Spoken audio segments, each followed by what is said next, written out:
Protect your automotive investment with advanced repair and maintenance at Lamont's Express Lube and Automotive Repair. We invest in our facility and our technicians so we can provide you and your vehicle with the highest level of service. Carson Alder scored Westside's first touchdown of the game, as well as recovering a fumble and intercepting a pass, all in the first 24 minutes, and the Pirates cruised past Orofino 44-8 in the quarterfinals of the 2A state football tournament on Thursday night at Holt Arena in Pocatello. Trevor Montez rushed for 92 yards and a touchdown. Jance Ebenez had 62 yards and 2 more scores on the ground for Westside, now 9-1 on the year, who advanced to the semifinals for the 4th consecutive year. The Pirates aren't satisfied with just reaching the semifinals, though. They're on a quest to capture their first state title since 2010. Tanner Schwartz led the Maniacs, now 8-2 on the year, with 126 yards rushing on 23 carries. The senior running back scored Orofino's lone touchdown of the game, a 4-yard run in the third quarter. But by that time, the game was well out of reach for the Maniacs, who had their 3-game winning streak snapped. Coach Tyson Moser, talk about that first few minutes of that game. Boy, if everything could go right, it did. Oh yeah, no.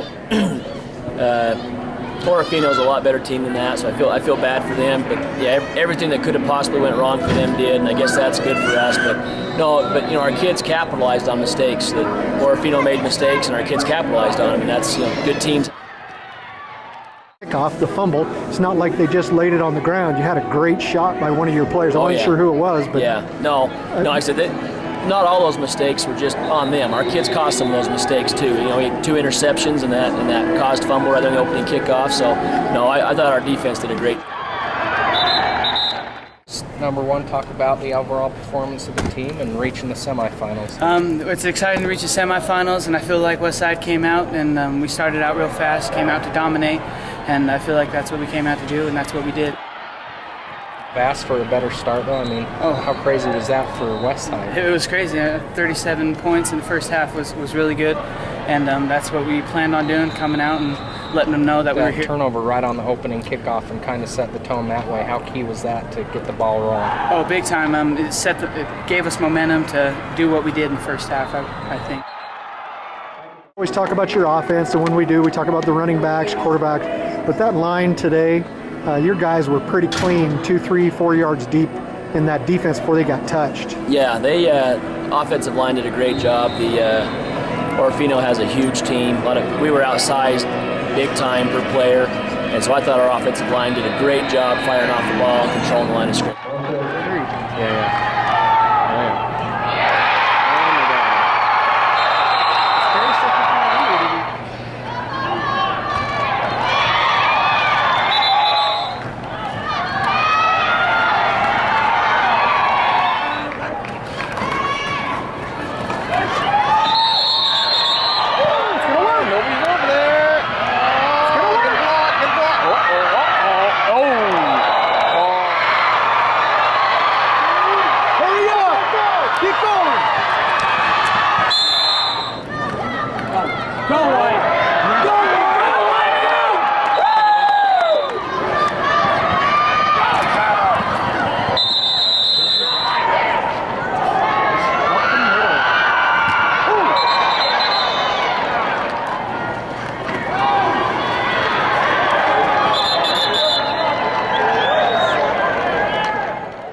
In a difficult spot in that second half, up 37-0. Actually did a very classy thing by not going for a score with 10 seconds left.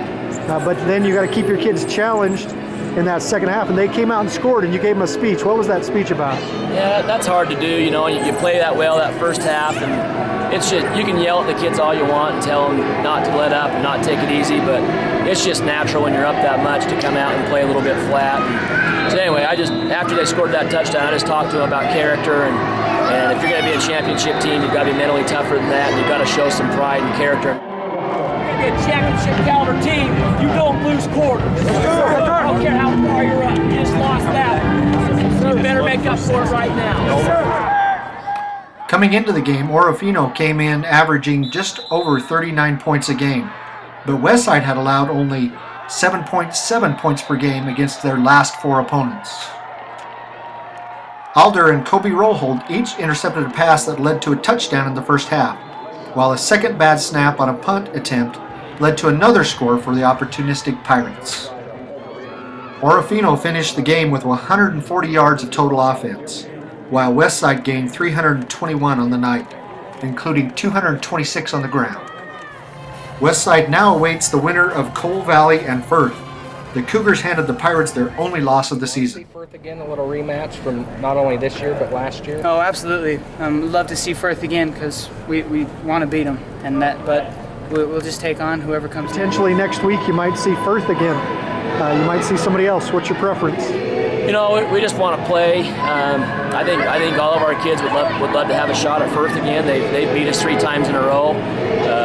Our kids are aware of that. I'm aware of that, and I think they would love to play Firth, but we'll play whoever. These kids are playing their guts out and playing hard, and they're a bunch of good kids, and I think they try and do things the right way, and it'd be great if we could get a bunch of people out here to support them from Cache Valley.